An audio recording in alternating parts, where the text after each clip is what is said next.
God, the only thing that would make me emotionally capable of talking about this is to set the stage with some spicy drama. Okay, what are people saying about this? So here's the drama. Well, there's two parts of the drama. One I want to say is that Sam Altman, CEO of OpenAI, and Elon Musk, they've always been beefing, but they're really going at it right now on social media about, well, it started with, you can pull this up. Apple's behaving in a manner that makes it impossible for any AI company besides OpenAI to reach number one in the App Store, which is an unequivocal antitrust violation. Elon Musk, a huge Lena Khan supporter, huge supporter. True. Yeah. XAI will take immediate legal action. So he's basically saying that because of Apple's partnership with OpenAI, nobody else on the App Store can ever get to number one or get promoted. As they mentioned in the community notes, DeepSeek did it in January 2025, which is a Chinese competitor. So I'm not sure that's the case, but maybe it's possible. I would go so far as to say I'm sure that's not the case. I actually feel like this is fairly cut and dry.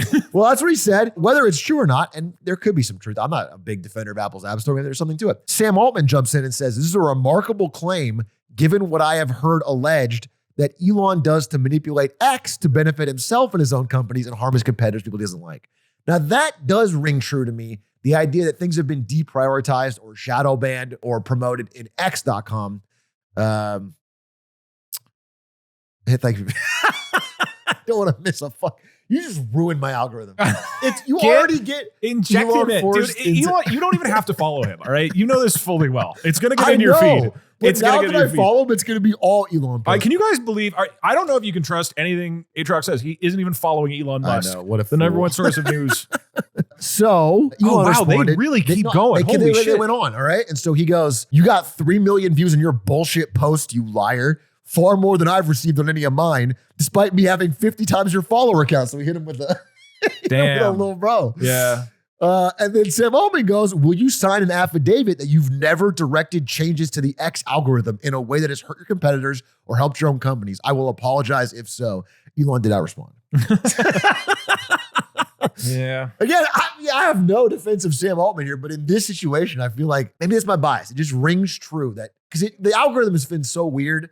And you get so much Elon stuff promoted. This is not even a hidden thing, but like since he's taken over, any link off the website has been completely deprioritized, completely destroyed. So it's just very insular. And I don't know. I don't know exactly what to say about it. But anyway, they're beefing. They've been beefing forever. And now it's really heating up in this AI war because it's kind of an opening against OpenAI. This ChatGPT release has not been very positively received. You watch Seinfeld? Yeah. Elon is like the soup Nazi. Drop like the I really like SpaceX is making the coolest things that humanity has ever made. Tesla has unbelievably cool products. But then he calls you a Nazi, or he just says all this stuff at you while you're buying the products. It's like, man, the products could be so cool if Elon wasn't doing all this stuff. Like, I mean, obviously there's more going on here, but like, why? Why is I don't understand. There's a lot. My personal belief is he's very, at least for a while, he's a very good marketer and stock pump. Like, he get people to invest, so you get money to get the ideas to these good engineers. But even just the products, like nobody else made a reusable rocket. That's fucking incredible. That's it. And it's just but that's the engineers, right? I mean, I think they're great. I agree. Yeah, but I mean, this gets into a broader thing, but like clearly there's some influence that he had that is positive in some way to be the one company or government that was able to do something like this that nobody else did, right?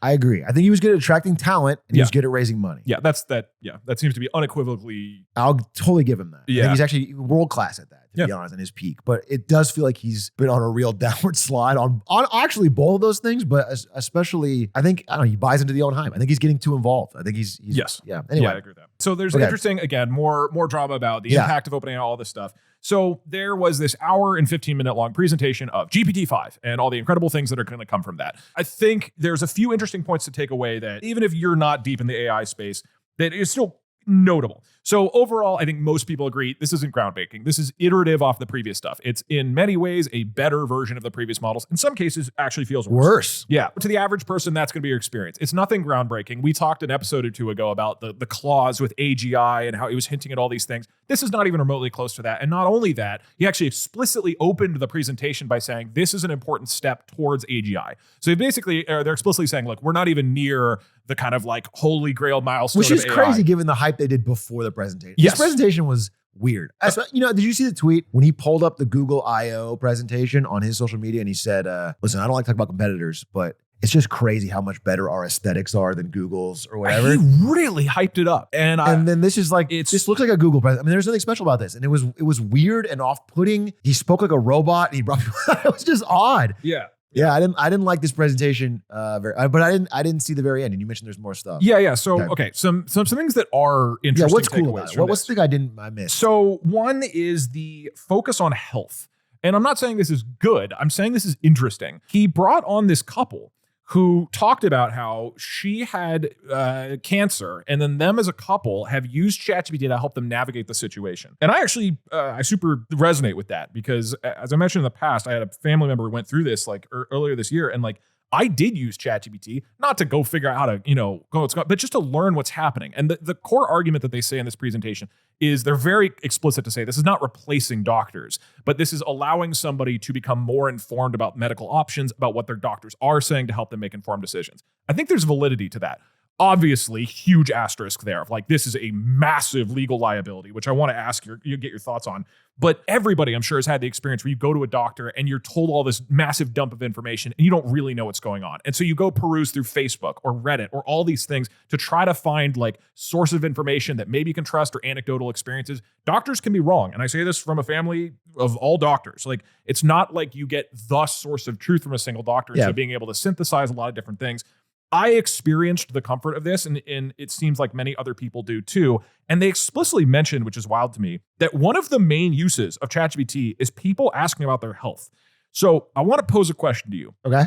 Let's say you developed this AI tool called ChatGPT, and you put it out 3 years ago. I'm rich. It blows up. It's going crazy.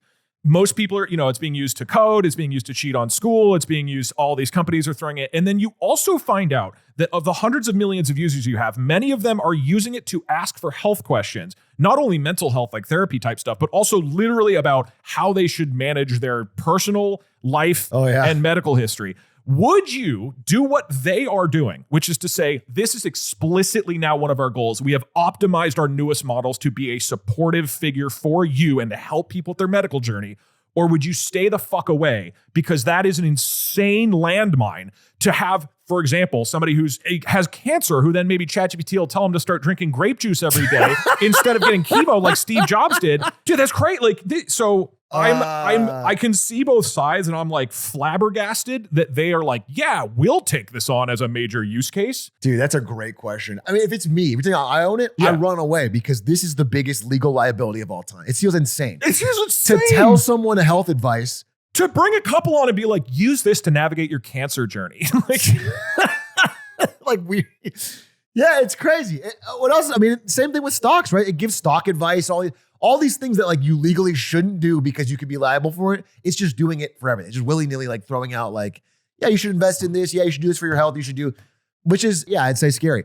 A personal anecdote, not to throw anyone under the bus, but I went to a friend of mine, graduated medical school this past weekend. Yeah. That guy ChatGPT'd his whole coursework. Yeah. So maybe the doctors are no different. Maybe the doctors are going through the... I mean, look, I can get... So when we did the whole medical episode, I talked to multiple doctors, including my sister, who works as a nurse practitioner or registered nurse. I forget it again. I got it wrong. But anyway, one of those two. She's badass.